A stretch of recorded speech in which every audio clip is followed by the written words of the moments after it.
Sobre este informe quiero saludar a Tamara Tarasiuk, abogada senior para las Américas de Human Rights Watch. Tamara, bienvenida, buena tarde.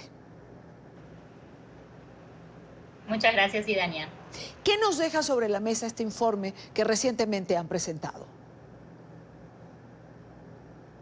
Mira, el informe lo que hace es documentar la tremenda brutalidad de las fuerzas de seguridad y los grupos armados en Nicaragua, no solo en las calles la represión dejó más de 300 muertos, 2.000 heridos, sino que además lo que nosotros documentamos en este informe es la extrema brutalidad dentro de los centros de detención, casos de tortura con simulacros de ahogamiento, shocks eléctricos, violaciones sexuales, golpizas brutales, y unos procesos judiciales totalmente viciados contra opositores.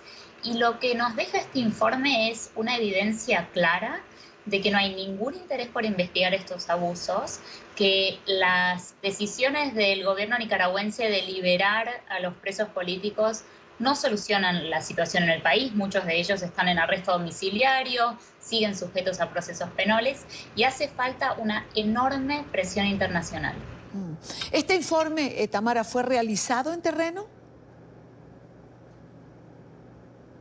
Sí, este informe, que es un informe que nos llevó varios meses, casi un año, se basa en entrevistas que hicimos en Nicaragua y en Costa Rica, donde hay decenas de miles de nicaragüenses que salieron del país, y también hicimos otras entrevistas con gente que sigue en Nicaragua antes y después del viaje de investigación.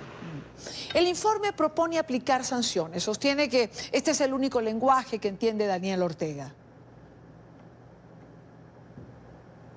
Así es. De hecho, las liberaciones que hemos visto en el último tiempo son producto de la presión internacional, pero no ha sido suficiente. El informe incluye a 7 nombres, incluyendo a Daniel Ortega, que son quienes lideran las fuerzas de seguridad o los centros de detención donde cometieron las torturas, y nosotros le estamos pidiendo al gobierno de Estados Unidos, al gobierno de Canadá, a los gobiernos latinoamericanos y a la Unión Europea que sancione con prohibición de entrar al país y congelamiento de bienes a todas estas personas. Sí, leí que son sanciones individuales que abarcan, digamos, una línea de mando de funcionarios policiales. Tamara, parafraseando el título de una película bastante conocida, ¿sin sanciones no hay paraíso? Así es, y otro punto que es muy importante, que es muy llamativo además, que encontramos en nuestra investigación, es que si tú miras el presupuesto de la Policía Nacional para el 2018, que fue el año donde ocurrió esta brutalidad tremenda en las calles y empezó la arremetida contra opositores, la gran mayoría del presupuesto de la Policía Nacional viene de afuera, de una donación de la Unión Europea, de fuentes extranjeras, y esto hace que la segunda recomendación que nosotros hacemos en este informe es pedirle a estos donantes internacionales que no le den ni un centavo más a la policía nicaragüense hasta tanto no cese 100% la represión. Yo te escucho y me pregunto, ¿cómo ocurren estas cosas? Es decir, ha pasado un año del pueblo nicaragüense en la calle, de los presos políticos, las torturas, las denuncias. ¿Es que no se dan cuenta? ¿Es que no perciben lo que ocurre y siguen dando dinero a la policía? Es llamativo y es bastante triste la poca atención que recibe Nicaragua a nivel internacional. Nosotras hemos hablado varias veces de la situación en Venezuela, que evidentemente es muy trágica y nos preocupa a todos, pero ha opacado esta brutalidad que hay en Nicaragua, que es realmente grave. Hay algunos aspectos de la represión en Nicaragua que yo no había visto en mis 10 años cubriendo Venezuela, como por ejemplo una orden expresa a los hospitales públicos para que todos los hospitales públicos le negaran tratamiento médico a los manifestantes y a las personas que salían de los centros de detención torturados. Entonces tenemos casos de decenas de médicos en Nicaragua que desafiaron estas órdenes, igual atendieron a algunos manifestantes que habían sufrido heridas o habían sido torturados y terminaron exiliados por haber ejercido la medicina.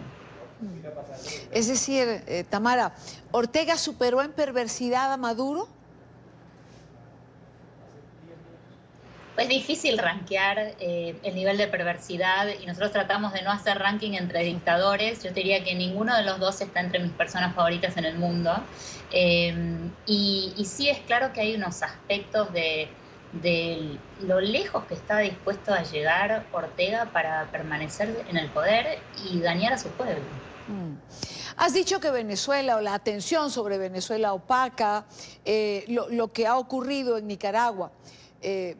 Digamos, la comunidad internacional se volcó sobre la crisis venezolana, pero ojo, ¿cuántos años costó que el mundo mirara a Venezuela con atención y reacción? Más de 10. La pregunta es ¿por qué la comunidad internacional es tan lenta en reaccionar en relación a estos casos de atropello y violación de derechos humanos como lo que ocurre en Nicaragua? Esa es una buena pregunta. La situación es distinta en Nicaragua, me parece, porque Nicaragua es un país en el cual la comunidad internacional tiene muchas posibilidades de influir más rápidamente, porque la policía depende en gran medida de la financiación internacional, porque es un país más pequeño, que tiene menos relevancia en los foros internacionales. Y es una pena que no se aproveche esa oportunidad para ejercer una presión mucho más fuerte, redoblar la presión sobre el gobierno de Nicaragua para que esta situación no empeore y no tengamos que esperar varios años más para ver qué hacemos con Ortega, con su esposa Rosario Murillo, que comparte el ejercicio del poder en Nicaragua. Tamara Tarasiuk, abogada senior para las Américas de Human Rights Watch. Gracias, Tamara, como siempre, por acompañarnos. Muchísimas gracias, Idania.